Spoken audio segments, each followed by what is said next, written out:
Right now, it's basically we have what's the most recent one? Let me just say, well, Dead Island is the Island. first one. I mean, I'm not a huge zombie fan, but you know, people are getting there's so much good rep for that game. Gameplay seems very nice. People really like zombie games or something. I don't know. Yeah, what's wrong with the latest trend of zombie games? Because everyone loves Left 4 Dead. And I guess Dead Island is like the biggest resemblance. Like when did it occur to people that zombie games are this shit, or zombie genre in general is good? I just don't understand. It's repetitious. It's very repetitious. Because it's basically just a slaughter kind of game. They just go through and just kill zombies like a whole game. Yeah, if you want to play a zombie game, why doesn't you play Dynasty? No, but speaking of zombie games, because zombie games used to be not as popular, right? Because they used to be somewhat popular. You got Resident Evil. That was like the biggest popular zombie game. And also had things from the arcade like House of the Dead. But what about the recent ones that are releasing like Left 4 Dead, Dead Island, and even Call of Duty's releasing like zombie patches? Like, well, come on. I mean, zombie patches are somewhat different. It's not saying the whole game is zombie based. It's basically just a sub part of the game. It's not just. If the whole game is based on zombie slaughtering, it's somewhat pointless. I mean, it's a repetitious thing. You're killing things that can't be killed, and you're killing them over and over again. What the hell is the point of doing that? Killing things are already dead too. Yeah, exactly. So that's a weird fetish. I'm like, you're dead, I'm gonna kill you again. Yeah. Why? When did people become so fucking sadistic? That's my question. Seriously. When did people become so fucking sadistic? I mean, answer me that. Camera. Fuck. Yeah, people on YouTube leave the comments on the bottom. When did people become crazy? I don't know. Okay, but anyways, so we have Dead Island, the most recent game coming out. There's also huge releases coming out in here, 1 month, 2 months. Yep. Saying let's just start naming some of them. We have I don't know about for the Marvel fans, we have X-Men and Spider-Man coming out. Yeah. But whenever Marvel throws some game out, it's not a huge impact because Marvel movies, I mean, in the whole movie industry, there's been so many releases, at least like 20, just in live action films alone. You have like Blade, X-Men, Fantastic Four, Spider-Man. You got the whole Marvel Cinematic Universe going on now, like Thor, Incredible Hulk, Captain Iron Man. So like when they release the game in the whole media, it's sort of like, whoa, dude, again? I mean, come on. But when you have something like DC, like 2 years ago, right? Batman Arkham Asylum.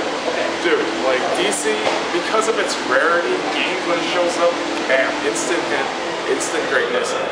But I mean, like DC Online Universe, I mean, yeah, it was okay, but the hype, really show like how much rarity DC is in the game industry. Yeah, would you feel like DC actually puts in more time than Marvel in the games? Yeah, there's some quality-based games on it for DC. I mean, even sometimes like the shitty ones, the ones in Nintendo 64 or like the GameCube ones, or those really old, awful ones. I mean, they still put some quality time into it. Because we can say the most recent one, besides from Universe Online, was Arkham Asylum. Yeah. And that was one of the biggest games of 2009. Yeah. It was actually it was one of the top contenders for Game of the Year. I forgot Game of the Year. Was it like Mass Effect or something? It was possibly Mass Effect or Dark Souls. I'm thinking Dark Souls. Fable became repetitious after the first one. People didn't like the way they set up the whole system. I mean, Fable was pretty much combated by Oblivion, Elder Scrolls. Bethesda game, dude, they released some really good games. But speaking of Elder Scrolls, because we got Skyrim coming up. Okay. Skyrim is going to be sick. Just my opinion, it's going to be sick. And I mean, here's the crazy thing with Q4. Like all these fantasy-based games, they're all releasing at the same time. You got fantasy / sword players. You got RPG. You got Elder Scrolls, Skyrim. You got Assassin's Creed Revelation. And you got Dark Souls. Which is all coming out this year, right? Exactly. It's coming out in within a 2-month period. October and November. That's when the biggest games hit in the market. Even going outside that genre, we got Modern Warfare 3. Okay. We got Battlefield 3. I mean, those 2 FPS games are gonna be Yeah. Also, speaking of FPS, recently we had last week Resistance 3. Yeah, Resistance 3. And they also have other going out of the genre. We also have Batman coming out and Uncharted 3 coming out. Yeah. So I mean, Q4 is just a great time for gaming. it's going to be just like an immense amount of revenue, and people are going to love the games that come out. I mean, they all look pretty damn good. I know it's really good, but speaking of revenue for the company, what do you think the gamers are speaking about this? You know, the last 3 quarters we basically had no good games coming out. Probably the closest thing to a good game release in the next quarter was Infamous 2 and Jeff, this is basically like a marketing campaign. It's basically doing hyping up everybody, like ripening the fruit right before the blossom. Yeah, you know what I mean? Ripening up the fruit right before the blossom. That's how it is.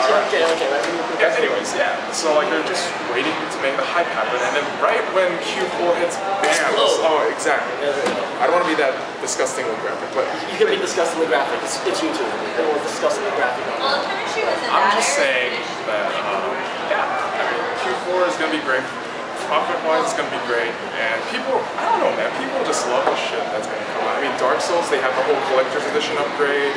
Revelations has a collector's edition upgrade. So. Modern Warfare, Uncharted 3 has one. Battlefield 3 has one, so I'm very surprised. I mean, it's gonna be a great game. But as I say, for the gamers, do you think gamers actually will purchase all those games? That's a lot of money, though. You're looking to put out at least $500 in Q4 for good games. Okay, look, I pre-ordered all my games at this point. 3 main games: Revelations, Skyrim, and Dark Souls. Okay. I paid $179.99 for all of them, and I'd say that's well worth the money. Okay, so you got a special one for one of them, right?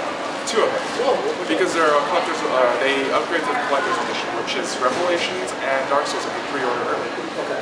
So I mean, yeah, well off for that price, it's definitely worth it because the collector's editions are like what, $100 each. But you still pay the same price? I still pay the same regular price. Oh, are you serious? Oh, I gotta get in on that. Yeah, exactly. So why not? I mean, people, it's a trade-off, dude. People are willing to pay that price just to get that quality game, and I don't know. Okay, so speaking of quality game, what about for Revelation? What do you think of it so far? Because I know beta's been released for PlayStation Plus recently, and Xbox. You know, honestly, multiplayer is never my thing. Yeah, multiplayer is not my thing, but story-wise, I'm really glad they're finally putting an end to it, and they're actually wrapping it up as soon as they can. And the quality seems really crisp compared to Brotherhood. It's a lot more refined. It seems a lot more refined, and the weapons technology, they're doing a lot more with it. They're being more versatile with it. Character development, I'm sure they're using 3 characters. So that's the one flaw that's gonna happen. I mean, eventually. They have 3 characters now. They have Altair, they have Ezio, and they have Desmond. So, I mean, it's bound to have some sort of flaw in character development, but hopefully, I mean, if they got the story structure all great, then there wouldn't be a problem. There shouldn't be a problem. So what if it becomes like a clusterfuck? Like the ending is not what... That's what people are afraid of, because you know... People are afraid of that, Assassin's Creed 2 has been pulled out a lot, because technically Brotherhood is just like Assassin's Creed 2.5. That's true, but... And Revelation basically 2.75. It's like 2.75. Yeah. It's not... But you know what, like, I can just say like, straight up that, how do I say this? Assassin's Creed, the whole series, has such a great storyline. I don't think they're going to mess it up too much. Like, I mean, if they fuck it up, like completely fuck it up, then no one's going to want to buy the 3rd one. And they're going to have like to take like 2 whole years just to develop the best game. But no, I don't think that's the case. They're going to actually develop this really well. I mean, you've seen that with the company. I mean, Assassin's Creed 1 something balls. I mean, the story was great. Gameplay was terrible. It was so repetitive, right? Yeah, so repetitive. But then you have number 2. You refine the story, you refine the graphics, you refine the gameplay, and you get a great game. And I'm sure this is what's going to happen with the next one. So I'm not, you know, I'm not really worried. Okay, but the thing is, do you think they're going to make Assassin's Creed 3? I hope they do. Make a trilogy, but technically, because you know, technically, like Brotherhood was supposed to be like 3, but no. Here's the thing. Brotherhood and Revelations is Ezio's trilogy. So technically, it's not a trilogy. It's not done yet. Yeah, because it's still part of the second. Yeah, it's game, still right? part. Yeah, it's a sub-genre, a sub game of the game. Okay. You know what I mean? So what do you think the 3rd guy will be? Are they actually going to focus on Desmond? Is that what everyone's hoping for? I honestly hope they focus on Desmond more. And if they do introduce a character, I want them to be in some sort of different era because. Okay, we've always been in the past, right? Yeah, not, you know, still in the past, but like a more recent guy. Yeah, so not in the Renaissance, not in like ancient China or something like that, right? Okay. Something like along the lines of Civil War era America or... okay, or maybe like 1800s, 1900s. Yeah, Victorian era, like England. I mean, that'd be awesome. So, yeah. Or at least maybe like, you know, like post like industrial revolution America. So you got guns and you got like cars and stuff like that. You got really tall industrial buildings, and so you can actually utilize buildings to go from roof to roof. So that would make a lot more of of a sense. modern day Assassin's Creed. Exactly. It's probably something like Game Sex of the game then. Somewhat, yeah. Because I mean, you stick to Renaissance and the whole Constantinople, time period. It's kind of it gets somewhat like, oh, we're gonna stick to the whole God concept. because in 2 they introduced the gun. They actually had the early version of the gun. But how do you think the game's actually going to work out? They actually do move into the future, and everyone actually has access to pistols and machine guns. And things will be the same kind of thing. Like he's technically an assassin, so he's going to become more of a modern. I mean, yeah, if they really messed up, they could turn into mercenaries. That's the problem. Okay, yeah. You don't want to deviate away from being assassins and use technical concepts. Yeah, so you don't turn the game into Metal Gear Solid. Exactly. Yeah. Exactly. That's basically it. Okay, but anyways, Revelations. That's the one that's coming out in November. So it'll be a good game. Also, okay, so let's jump around to the other games. That's one of the big games coming out. Let's go Arkham City. And that's the big one. I have huge hopes. I have huge hopes for Arkham City because they're expanding.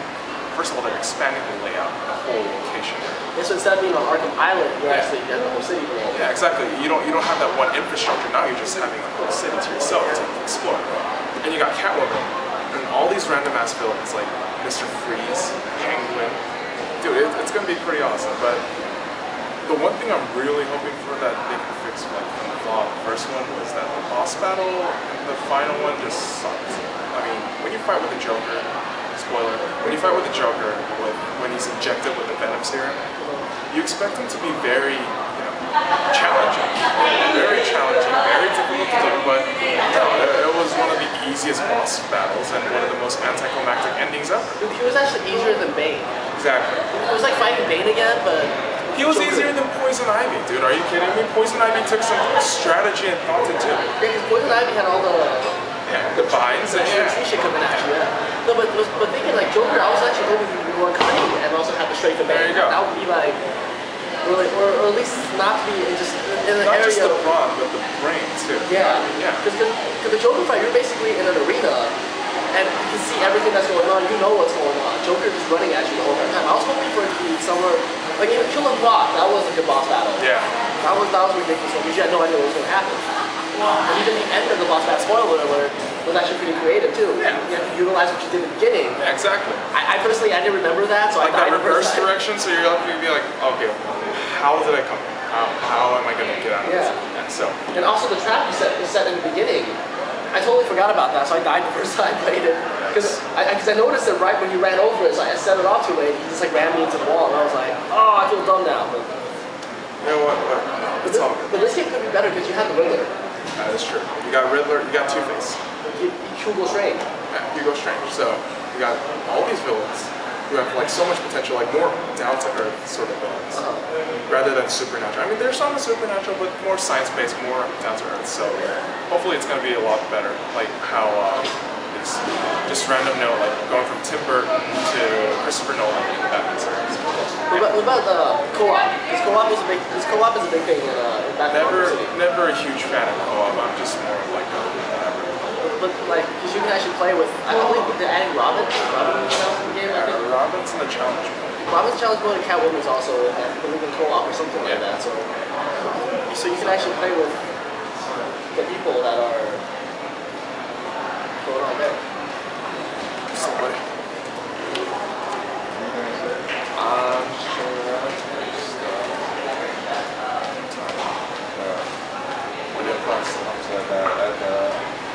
Another one at like 1 or something, 12. I'm not going through that. Really? Yeah, it's just econ. Just econ. Yeah. So smart. Dude, econ's like my easiest fucking class. Damn, dude. Yeah. Engineers know their shit. Huh? Engineers know their shit. Yeah. Econ's like the easiest.